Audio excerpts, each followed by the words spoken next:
Call this meeting to order, please. We would ask you to stand. Have students from Decker come up and lead us in the pledge.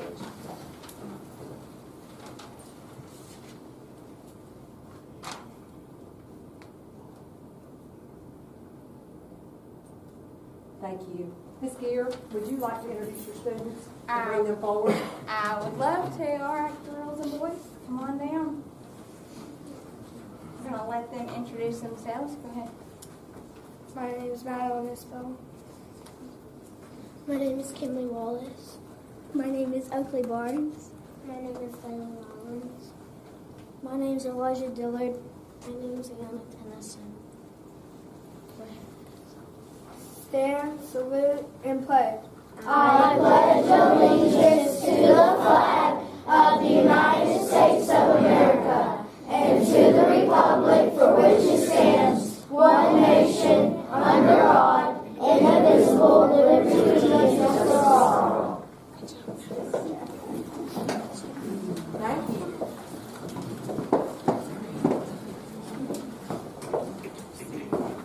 Ask you please, if you have a cell phone and you have not already done so, please silence it at this time so we can have it going off during the meeting. Ms. Patty says there is no one signed up for public input, so we'll move right on into the agenda. Item E, which is approval of the agenda. Board members, please take a look, see if there's questions, concerns. If not, we'll entertain a motion. Motion to approve. Second. Have a motion to approve the agenda by Mr. Williams, second by Ms. Schultz. All in favor say aye. Aye. Opposed? That motion carries. Take a look at item F, which is the consent agenda. The meeting minutes for January the 13th are there, as well as several field trips. Huntland has a couple of them. One, I believe, is FFA State Convention, and one is FBLA. And then FC has HOSA, and they have 3 softball tournaments on there, and they're also going to the FBLA convention. Motion to approve the consent agenda. Second. We have a motion to approve the consent agenda by Mr. Williams, second by Ms. Roberts. All in favor say aye. Aye. Opposed? That motion carries. That takes us to the director's report, Dr. Holman. All right, so first of all, want to just say once again, it's a new month, but it was last week. Board appreciation, we greatly appreciate you all, and now we're into the month of February, and so this particular week is National School Counselors. So to all of our school counselors, we commend them as well, and it's also National CTE month as well. So spotlight tonight, we're going to start off with our career coach, Miss Whitney Davis, and then followed by Deckard Spotlight, the school of for this month, Miss Gear. Ms. Davis.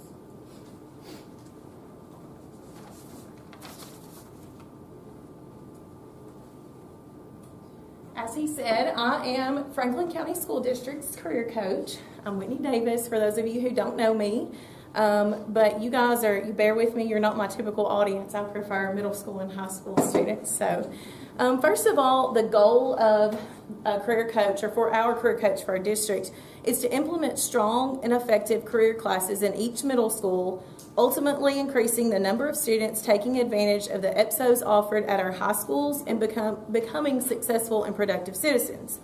This is slightly different than the other instructional coaches that you've seen or heard from, excuse me, because I do work and support teachers. However, I work a lot with students. That's my favorite part. That's what I enjoy the most.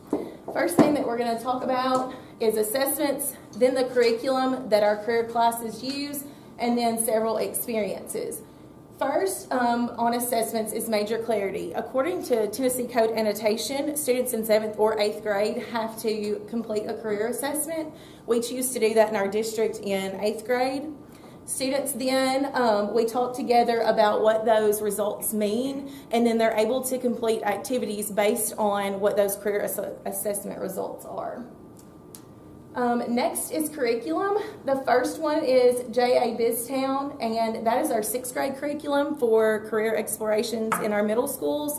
And if you are not familiar with J.A. Biztown, it's phenomenal. It's a 9-week curriculum that teachers teach in the classroom, and I'll go in and help them because it's a lot of prep work. And then they get to complete a capstone experience in Nashville at the J.A. Biztown facility. It's a little town that is built within a warehouse, and the students go and run the town for the day. And if you've never seen that in action, we would love to have you come and be a part of that. It takes 14 volunteers, so we'd love to have you volunteer for that.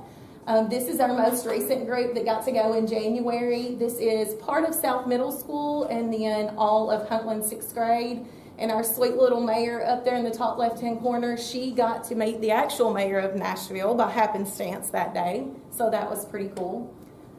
Next on curriculum, we have Paxton Patterson. These are college and career-ready labs that our 7th and 8th graders at South, North, and Huntland complete. I don't know, I think several of you got to come to our ribbon cutting last year at South and North and Huntland to see these be implemented. Students are able to complete, they choose from 18 different modules, and they're able to complete a 10-day module in whatever career pathway they choose. Here we have students here doing robotics in the top left-hand corner, culinary in the bottom left-hand corner, and then health science, home maintenance fundamentals, and criminalistics, and then a couple others. Next, we're going to talk about experiences. Last year when I started this job, one of the goals was for all students to get to see a 2-year college, a 4-year college, and a technical college before they left middle school. We quickly realized that that's a lot of logistics, and students don't get the in-depth experience that we had hoped. So now we are using their Major Clarity results to take them on a more intentional trip. They get to see labs. These students here got to go to MTSU and see concrete management, and they got to make their own concrete and then test the concrete. And those are more meaningful than just getting to see a tour of the campus, per se. Another thing that we do as far as experiences go in middle schools, this is Be Pro, Be Proud. This is an initiative that was started by the Tennessee Chamber of Commerce. They realized, or they'd heard from industries, that there was a significant skills gap. So they wanted to put together something for students to experience some of these career pathways, these CTE career pathways. And so they travel all over the state of Tennessee. All 3 of our middle schools, 8th graders, last year, they have to be 13, got to complete this last year. There's a young lady in the top left-hand corner. She is driving an 18-wheeler. This young lady in the bottom left-hand corner, she is plumbing. She's fixing a plumbing issue. And then we have a lineman, an electrical lineman, and a bucket, and a welding simulator, an excavator, and there's tons more on there. That was a very cool experience. We hope that they get to come back in the fall. They said since we've already had it, we have to wait our turn again. So they were actually last year at Smyrna TCAT as well during the Skills USA competition. So we had several kids that got to do it then as well. That brings me to my next. This is Skills USA. Last year, we were fortunate enough, Miss Hall from South Middle School and I took 4 boys to the first ever middle school skills competition in Tennessee, which was really cool. They completed several activities, and then they got to meet the governor, which was the highlight of the day. Next is this cooking class, and you may ask yourself, what does that have to do with careers? However, we're not just teaching them to choose a career, but we want them to be productive citizens and well-rounded. So we teach them to make a healthy breakfast and make a healthy dinner, and then, of course, the conversation to me, like that's the most important part. I love being with these kids, and sometimes just having a conversation with them. I overheard some of the conversation in the last meeting, and that is very important. Like that's the most important to me, and those are the things that we don't see on our test scores. So, and then here are some industry tours at Smyrna TCAT, and then Smyrna Nissan, excuse me. And then over here on the far right, we're at Lewis in Anderson, Tennessee with several Huntland and Franklin County High School students. And students just get to see this hands-on workplace and these opportunities for what they can do after high school. This was really cool because we're back in the limestone mines there, so that was a neat experience. Next thing I'm going to talk to you about is my elementary initiative. So our Perkins 5, one of our goals for the state of Tennessee is to increase elementary awareness of careers. So every 2 weeks or twice a month, depending on how our breaks fall, I send out a newsletter called Career Talk to our elementary schools. This features a specific career pathway. It tells students like what they can be if they choose that pathway, and then it also includes print and digital resources for the teacher to use. It's my understanding that the core classroom teachers are using this and the discovery teachers. Next, we decided to bring all 5th grade students to tour CTE classes at the high school. That was a fun day. The kids enjoyed it. It was exciting. So, I mean, you can see up here we had like a little board, and they told us what they wanted to be when they grew up. They got to tour the AV. Some of them wanted to be estheticians, so that was really cool. Okay, I did ask that this be put on my presentation so that you guys can see some of the platforms and the resources that we use. So I'll be sending that out to you because my PDF did not transfer the links onto the on the board docs. One last thing I do want to tell you guys about at number 7 is the TAP pre-apprenticeship. I'm working on the application and the MOU for that, so hopefully we will eventually have teaching as a profession, the pre-apprenticeship, that is the prerequisite for the Grow Your Own apprenticeship. So that is it for me. Thank you so much for listening to me and letting me speak to you guys today. Thank you, William. Thank you so much.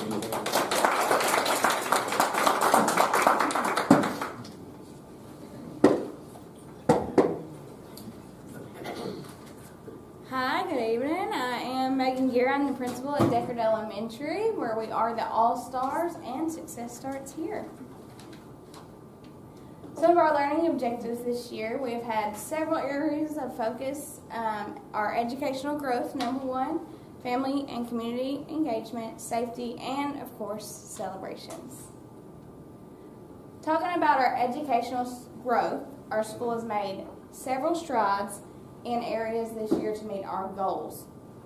Our ELA data is based on the percentage of students who scored above the 25th percentile in AIMSweb, and our math data represents the percentage of students who scored proficient or above in SAVIS so far. And you can see that from fall to winter we've made growth in both K2 and 3-5, and we are working towards our goals and moving towards that 60% that we're working upward towards. Internal considerations, DES is in a season of growth. We have 11 of our 23 core teachers have 3 years or less of experience. Therefore, we recognize that we need to build capacity within ourselves and in our leaders to strengthen each other in several areas. So, every Tuesday, we have collaboratives and we meet with grade levels to prepare for the upcoming weeks. With a deep dive into the curriculum materials. And so every Tuesday I go to each grade level, we have a sit down, we talk about what's coming up for the next week, and we take a deep dive into those standards and how they're meeting those standards in those lessons coming up. PLCs, our weekly PLCs have been used for strategic training for our teachers. We have a strategic layout of what our PLCs are going to be each month and what teachers can expect to come into each Wednesday. We've had several PLCs where our leadership team has led those PLCs, so we're building capacity inside our own building to help build other leaders. Our curriculum coaches from the district, ELA and math coaches, have been invited bi-weekly to join our collaboratives. They are now in our building every other week for intensive coaching for especially those 11 of our 23 teachers who have 3 years or less experience. Our instructional practice, just like in the classroom, everyone needs to be informed and everyone needs to be trained. So, monthly, we train our EAs, not just teachers, but also our EAs, because they are in the trenches with us educating those children. So our RTI team meets with our educational assistants to train them on best practices and inform them of the growth data for the students that they serve too. We also have monthly data meetings. Each month, grade level teams meet with members of RTI, special ed, ELL, our school counselor, and the administration to discuss the progress of students and what actions or changes need to be made to support our kiddos. So, these are a few pictures of us building leaders this year. Let's see. You can see at the top I've got several of our own teachers who are leading those PLCs or leading those meetings. We have several district coaches, safety director who's been out and led PLCs for us. Our favorite professional development day this year was one in the fall, and we recognize that it's important for our teachers to know who they're teaching. So we took a bus and we visited some of our families' homes, and we celebrated some of the successes that our students had already had this year, and that was one of our favorite days. You can see us unloading off the bus there, and you can see us celebrating with families here. So that's been a good time this year to celebrate and learn at the same time. Family engagement. Types of engagement. DES is the place to be when you are looking for meaningful engagement. We do several family engagement activities. Our back to school bash, our disco with the info, pastries with your peeps, holiday luncheon, and sweetheart gala, and there's lots more that I haven't included on the slide. We also have a Play with a Purpose initiative this year, and that is something that I have teamed up with Mr. Hawker-Smith on, and we've put on with our 3rd through 5th grades.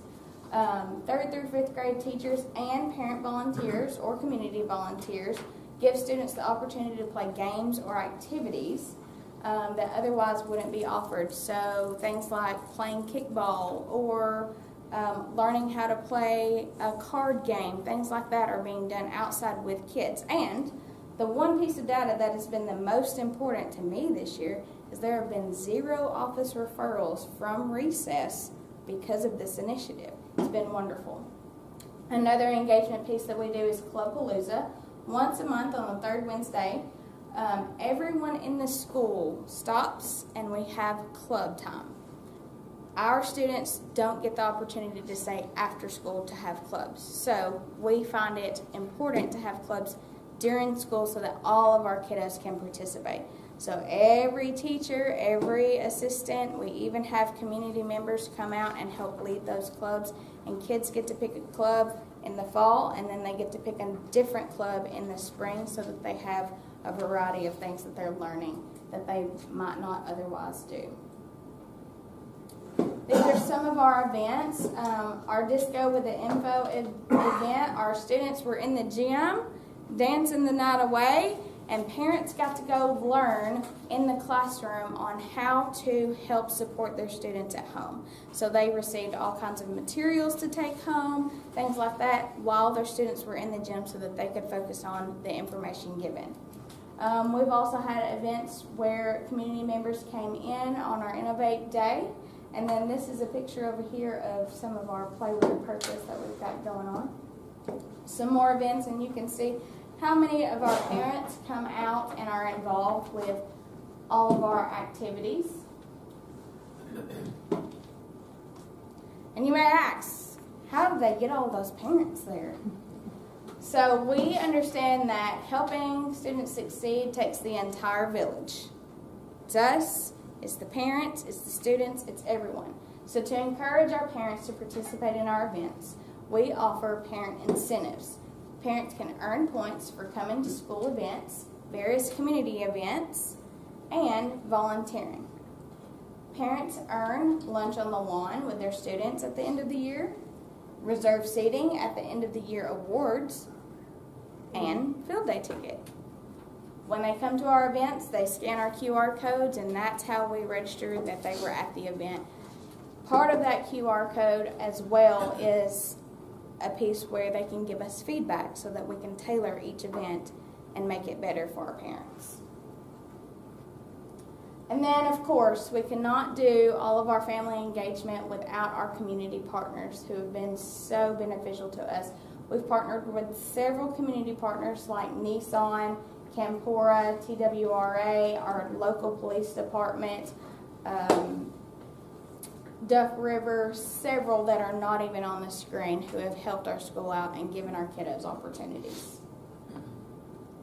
This year we have increased our safety and added several layers of protection. We have partnered with the technology department, the safety department, and working together we have gotten our new cameras installed.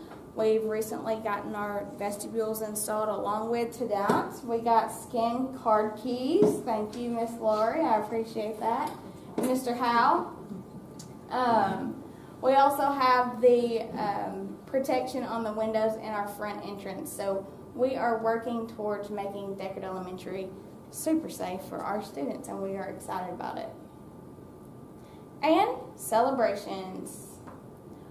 All Stars in the Spotlight, things that we do to spotlight our students, staff, and faculty. Each week we have an attend dance.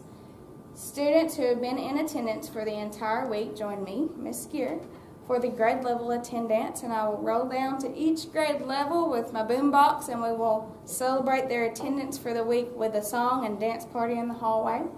We also have Wahoo Wednesday, and this is a weekly celebration for individuals who are doing an outstanding job. It's important for students to see that the adults in the building are being celebrated as well. So I take a confetti popper down to wherever that person is that we're going to celebrate. We pop the confetti popper and celebrate for just a few seconds and move on with our day. But it's an important piece for our kids to see.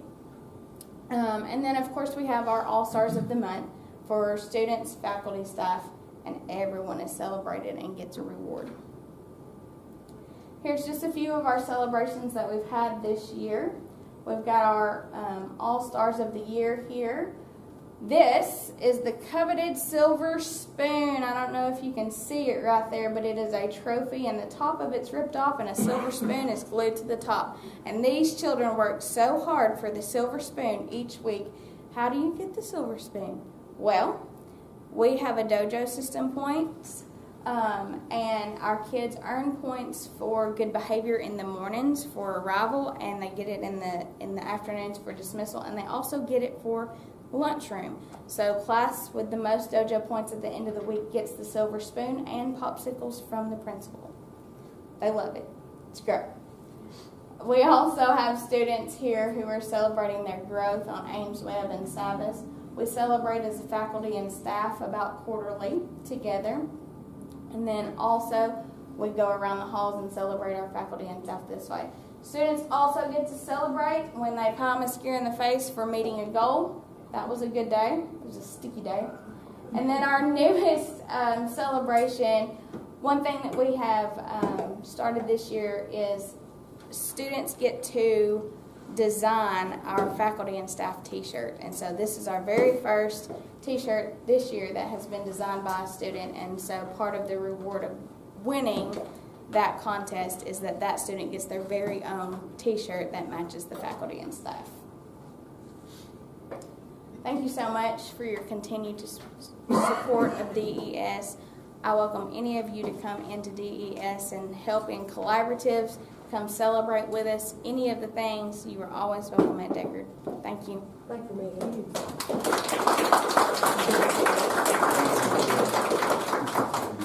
Thank you so much. Next on is the project updates, and you have that information before you. Once again, this is information that Mr. Clark's department sends. He keeps track of the number of work orders that are being submitted. And as you can see, the number of work orders that are being closed out. What I can appreciate about it, it really keeps him in the know of the different areas that may need attention. And this is once again another step to being proactive. And then of course you see the Rock Creek, and then information about Hart Memorial, the concession stand at the football field at the Boulevard location, as well as Huntland Elementary pricing out some equipment there. And then last is our personnel report. So Dr. Austin. Okay, so still kind of a light month for hiring in the HR office, but that's getting ready to pick up. Thank you. That's getting ready to pick up. We employed 6 since January 1st. We have had some changes since this information was submitted in board docs. So I think next month you'll start seeing some postings for the next school year. We are going to post all of our permanent positions. We're required to do that. We have to do that for a couple of reasons, but also we want to take a good look at all of our teachers that are teaching on a permit and have conversations with them about, what are you doing to make sure you're fully licensed, and is this person a good fit for the building? And this is a good opportunity for the building principals to evaluate those teachers. Plus, we are going to post all of our student advocate positions. We want to see what is out there as far as our counselors are concerned. The student advocates have done a wonderful job. They've done a great job for our schools, but they're limited in what all they can do. And so we're hopeful we may be able to pick up a few more counseling positions. All right, that is it. Before we move on, I would like to thank Stephen and his staff through all the cold weather, and they were Absolutely. excellent, and I think they deserve a public thank you for that. That was quite a good job by you and all of your men. Yes. All right, we'll move on to item H, which is the legislative update. Ms. Marhevsky was not able to be with us tonight, so she has asked that Ms. Patty upload this, and it is on board docs if anybody wants to read through the whole thing, but there were some points that she really wanted us to mention. I think that probably all of you are aware that the Educational Freedom Scholarship Act of 2025 passed last week in special session. It's interesting to note the House vote on that was 54 in favor and 44 against, and there was one that abstained. Representative Iris Rudder, who is our representative in this district, voted for the Scholarship Act. The bill then passed the Senate by a vote of 20 to 13. And again, interesting, our senator, Ms. Janice Bowen, voted against. So I really appreciate it. Kudos to her for supporting us. Absolutely. I really appreciated her, and I think we all did. She was one of 6 Republicans that voted against in the Senate. Several other amendments actually were proposed. They failed, but it's interesting to note what they were. One would require all students that receive vouchers that they take TCAP. That obviously failed. And I think it's important to note that our representative, Iris Rudder, voted to table it, and it never came to a vote. I was gonna collectively do that at the end of this. We don't want to miss some No. of those because they're No, important. she did. Then another would require private schools to follow the same rules that public schools follow. That any teacher that's teaching in the private school would have to be certified by the State Department. And also that they would be teaching state standards. Well, guess what? That one failed as well. She voted to table it again. There was one that had to do with protecting students with disabilities. She again voted against that one. And I just feel like one of the ones she voted to table, and she got outvoted, and they brought it to a full vote. And then it failed, and she voted no at the vote. And that was the one about our special needs Yes, students. that's the I think. disabilities. And that's been a concern from several members on this board, that students with special needs probably will not have the access to a private school, and consequently the voucher that a student who does not have protected under IDEA. There will be no protection for those students in a private school. They all go away if their student plans to go. Y'all correct me if I'm wrong, but didn't I read in this bill that if a student, a special ed student with an IEP leaves us and go to basically to receive this voucher, the IEP does not go with them? No, it does not. No, they've lost that. I didn't think I read that wrong. No, you are right on. And Representative Rudder, I think, asked to have that one tabled, and She did. and then when it was not, she voted against it. So, I don't want to cut you off. no, go ahead. You're on the roll. A part of the bill that was amended was the $2,000 payout for current teachers in public schools. And where I am tickled that that is going to be an option for all of our teachers, there's nothing in there for our support staff. And, you know, we couldn't run our schools without our support staff, but there's nothing provided for them. However, in order for our teachers to get this $2,000, the board has to Kiss the ring. adopt a resolution affirming that the LEA would like to participate. So I don't know what's going to be attached to that. I guess we'll wait and see. Well, I think it's specifically for that one amendment Right. that we have to pass a resolution that we support that one amendment for teachers in our district to receive the $2,000. And again, no support staff will be recognized in any of that. And I just wonder what rabbit hole that's going down. I mean, I don't know. I said, I wonder what rabbit hole that's going down. You don't ever know. Yeah. Well, I think at a minimum, it will end up in some kind of statistics where the misinformation will appear in the headlines, and it will be what I call it lying by omission. It's representation.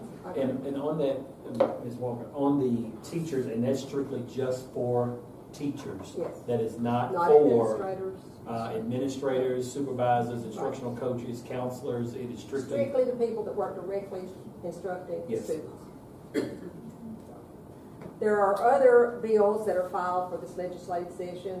One of them that I found a little bit interesting was one that has been filed by Representative Sabicki, famously known as Say Yes to Recess, where he wants to require more time for physical activity in the schools. I don't know how that's going to turn out. She put a link in there. Can I say? Aren't we pretty close to our time? So, our daily time? with what he is proposing, which is quite the contrary, is saying yes to recess, increasing and wanting children to have 90 minutes of recess and reduce reading to a minimum. We tried that one year. You know, we came that one year. Well, you can't have both. You can't. There's no way. No, there's no We way. couldn't schedule it. We No. could not schedule it. So he No. wants more recess, but now less reading, even though they're saying that the public schools are not performing. Then, in addition to that, it was I just had a brain freeze. It's reduced reading. Oh, but he did have one caveat in there. It'd be interesting to see what it looks like. That they reduce testing. So it would be. They want from 54 questions to 53. So Janice Bowling came out with that a few years ago. We were told to do that, and I was still principal at the time. We couldn't do it. I mean, there was no way in this world that you could get 90 minutes in and still have your class. What they're not paying attention to is they're not realizing, he's not realizing the sheer number of children that have tier 3 supports that are needed. He doesn't know what that is. And so by the time you start layering on all the support, but yet you want the kid to play more, but now you don't want them to, you want them to read less, and yet still produce a report card saying we're failing. How much of your time have you wasted trying to figure out a method to that madness? I mean, You can't do it. you can't. You can't. Madam Chairman, may I make one more statement about our legislators, our local ones, and I know that Ms. Walker also worked on this, and I don't know, maybe others too. I personally contacted Senator Bowling early in the fall and presented her with some of the numbers that had come out of states like Indiana and Arizona. She immediately woke up to an issue that was pending with this. And I contacted her again just the week of the vote, and she said, my vote will be a no. There are many misrepresentations in this bill. I also contacted a neighboring representative who had stated publicly he did not support this bill when it came through the last time. and that he was very concerned about the same thing, what this monster might grow into money-wise. We know it's going to cost the first year in excess of $400 million for the taxpayers of Tennessee, and he could not find a comfort place with that at all. That's a lot of, and that's initially. That's before it's opened up to everyone. I contacted Representative Rutter at the same time via actually a text message with some of the data, some of the reported the stance of some of her constituents, her fellow Republicans, who were not at all pleased with it, and I got basically a no response. I got a thumbs up. Well, I got a check mark, and that just tells me I got your message. But there was no discussion. Well, we've discussed it for 2 or 3 years now. Well, I just think you all ought to know who listened and who didn't in this whole process. Another little tidbit of information, our former Commissioner of Education, Ms. Penny Swin, who resigned in 2023, has now been appointed by our President to be the Deputy Education Secretary. Well, I don't think she did a great job for us. No. I don't think she did. But I just thought you might want to know that. So. Yeah, I do. Yes. But as always. But I will say this about Penny Swin. I do think she legally was our Commissioner of Education. The one that was appointed last was legally not eligible to be our Commissioner of Education. Was not qualified. She was not qualified. She didn't have a degree in education. She didn't have any experience in education. The Tennessee Code annotated specifically spells out the prerequisite things that this position, the person in this position must have. And she was a big fat zero. And then when she went to add that education degree, there was some controversy about who she was charging that to. So just so you know what we're fighting. But as always, if you have questions or you have concerns or you have suggestions that are related to legislation, please contact Ms. Iris Rudder and Senator Janice Bowman. At any rate, that's my spiel for the night on that. We'll move on to finance, and the first item there is our financial reports, which we'll need to receive and file. Ms. Jenny. It's very old information. We're 2 months behind at this point. I apologize. Sales tax is going up. We have collected 50% of the county's property taxes. They are due the end of this month, so hopefully next month we'll have those final numbers. I think last year we collected 99.8% of our current property taxes, which is amazing. So I feel really good about property taxes this year. Sales tax is going up. So there's a second quarter report in there that's just informational, as well as the intercategory amendments that the school has done from July through current. Motion to receive and file the 3 reports, December 24, second quarter, and January 24, January 25. So we have a motion on the floor. Do we have a second? Second. Motion by Mr. Williams, second by Ms. Schultz. All in favor say aye. Aye. Opposed? That motion carries. Ms. Jenny, what about the budget amendments are just reallocating some lines to different budgets. So we'll need a motion on this. Motion to approve the February 25 GP budget amendment. Second. Did you say second? We have a motion by Mr. Williams, a second by Ms. Jones. All in favor say aye. Aye. Opposed? That motion carries as well. That takes us to new business. Dr. Alsop, Section 5, Personnel. Okay. Section 5, those policies are just some minor edits from the Policy Review Committee, trying to modernize some of the language. The policy 5.3051 is a COVID leave policy that expired on May 28, 2021, so that we can get rid of that one. then the other policies, 2.404 and 2.60 are revisited from last month with some changes made to those as requested by the board. You want to come on at one time? Yep. Why just a minute, look at one. Well, I tell you, they really like certificated. Yes, they do. I don't know where certificate came from. That's an old word. It Old must be. education word. And in, just a point of clarification, in 2.600, handle school monies shall be bonded, is that what happens? I took that out. I caught that already. Okay.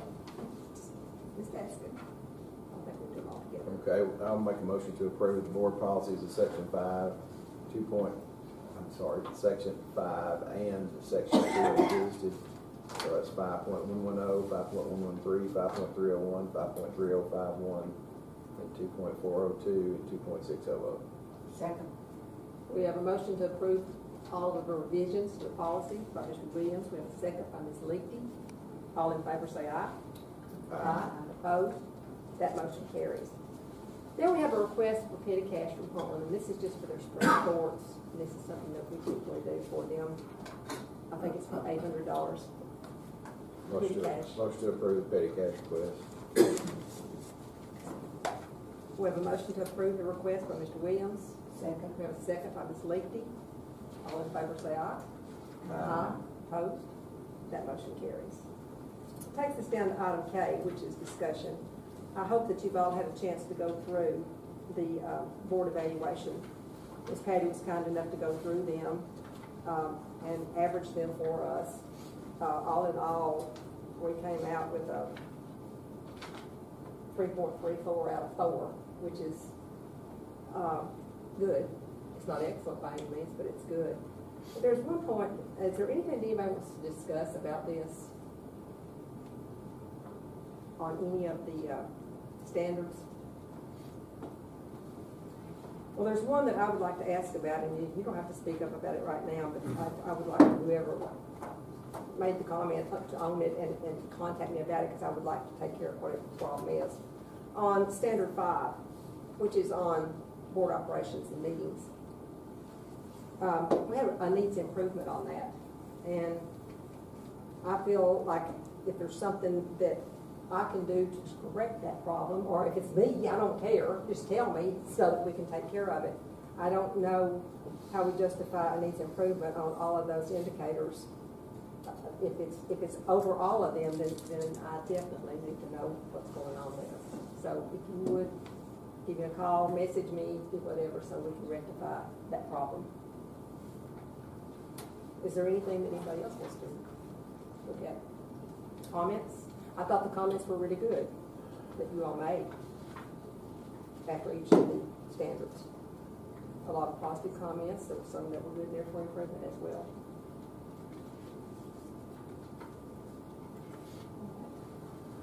Anybody have anything else? You have a schedule of meetings and information there.